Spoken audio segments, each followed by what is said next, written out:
언젠가 당신은 그를 사랑하지 않게 될 거예요. 그리고 언젠가 나도 당신을 사랑하지 않게 되겠죠. 그리고 우리는 다시 고독해지겠죠. 그렇게 되겠죠. 그리고 한 해가 또 지나가겠죠. 이누도 이신 감독의 조제 호랑이 그리고 물고기들은 2004년 작품으로 2000년대의 일본 영화 가운데 이별 장면이 가장 슬프고 인상적인 영화라는 평을 받기도 했습니다. 이 작품 속 조제라는 이름은 프랑수아즈 사강의 소설 한 달 후, 1년 후 속 여주인공 이름과 같습니다. 사강은 자신의 이름을 프루스트의 잃어버린 시간을 찾아서의 주인공에서 가져와 필명으로 정했다고 알려져 있죠. 그리고 영화의 주인공인 쿠미코는 사강의 소설 속 인물의 이름인 조제를 자신의 이름으로 정합니다. 하반신을 쓰지 못하는 조제와 어떤 결핍도 찾아볼 수 없는 청년 츠네오의 사랑은 우연히 시작됩니다. 츠네오는 심야의 마자 게임방에서 아르바이트를 하다가 조제와 할머니의 이야기를 듣고 호기심을 느끼게 됩니다. 할머니와 단둘이 사는 조제는 다리가 불편한 아이입니다. 할머니는 남들이 보지 않는 시간에 조제를 유모차에 태워서 산책을 시켜줍니다. 할머니는 조제의 장애를 부끄러워했습니다. 그러나 함께 밥을 먹게 되고 그 밥맛에 반하여 조제네를 자주 들락거리던 츠네오. 몸이 불편한 조제는 요리를 아주 잘했죠. 츠네오는 잘생긴 외모답게 아주 바람둥이입니다. 잠자리를 하기 위해서 여자를 만나기도 하고 애인은 따로 있는 등 몸의 연애에 있어서 자유롭습니다. 그러나 매일 먹는 평범한 밥맛에 이끌려 하반신이 불편한 조제에게 끌립니다. 유모차를 타고 할머니의 보호를 받으며 산책을 하는 여자. 집에서는 수많은 책들, 그 가운데서도 프랑수아즈 사강을 좋아하는 여자. 흥크러진 머리 아래서 빛나는 눈빛을 가진 여자. 사색하는 여자. 그 여자가 조제였습니다. 그렇게 츠네오는 자신도 모르게 특별하고도 신비한 조제의 세계로 들어갔습니다. 어느 날 조제는 츠네오에게 더 이상 오지 말라며 그를 밀어냅니다. 드디어 조제의 마음에 사랑이라는 감정이 싹 트버렸고 어찌할 수 없던 조제는 그를 밀어내봅니다. 그러나 조제 할머니가 돌아가신 것을 알게 된 츠네오가 조제를 찾아오고 할머니의 장례식을 마치고 떠나려는 순간 조제는 외치듯 말하죠. 가라고. 진짜 갈 사람이면 가버려. 그리고 조제는 펑펑 울면서 츠네오의 등에 매달립니다. 저는 개인적으로 이 장면이 참 마음이 아팠습니다. 사랑하기에 떠나가기를 바라면서도 그가 곁에 꼭 있어주기를 바라는 조제의 이율배반적인 마음이 느껴졌습니다. 세상에서 제일 무서운 것을 보고 싶었어. 좋아하는 남자가 생겼을 때 무서워도 안길 수 있으니까. 만일 그런 남자가 나타나지 않는다면 평생 진짜 호랑이는 볼 수 없을 거라고 생각했어. 조제는 츠네오와 함께 동물원의 호랑이를 보러 갑니다. 호랑이는 조제에게 현실 세계를 상징하는 것으로 생각했습니다. 장애인인 그녀에게는 수많은 호랑이가 있었겠지요. 츠네오가 곁에 있기 때문에 조제는 호랑이라는 세상에서 가장 무서운 동물을 볼 용기가 생겼습니다. 그것은 사랑이라는 힘에 기대어 낼 수 있는 용기였죠. 츠네오는 어쩌면 처음부터 알았을지도 모릅니다. 그가 조제의 영원한 다리가 되어줄 수 없음을요. 츠네오가 부모님께 조제를 인사시키겠다고 생각한 순간 그들의 사랑은 수면 위로 떠오릅니다.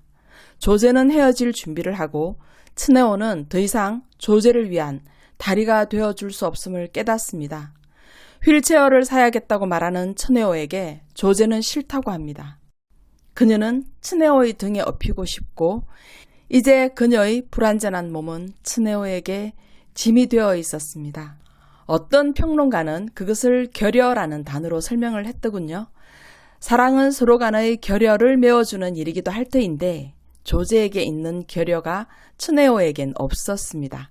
그리고 츠네오의 부모님께 인사를 가는 대신 조제는 여행을 가자고 제안하고 두 사람은 이별 여행을 떠납니다. 조제도 츠네오도 이 여행이 어떤 의미인지 알고 있지만 알려고 하지 않았습니다. 츠네오의 애인이었던 카나에가 조제를 찾아가서 말합니다. 너를 혼자 둘 수 없다고. 지켜줄 사람은 자기뿐이라고 츠네오가 말하는데 웃기더라? 걔는 그렇게 착한 애가 아니거든. 솔직히 네 무기가 부럽다. 그 말에 조제가 담담하게 답을 합니다.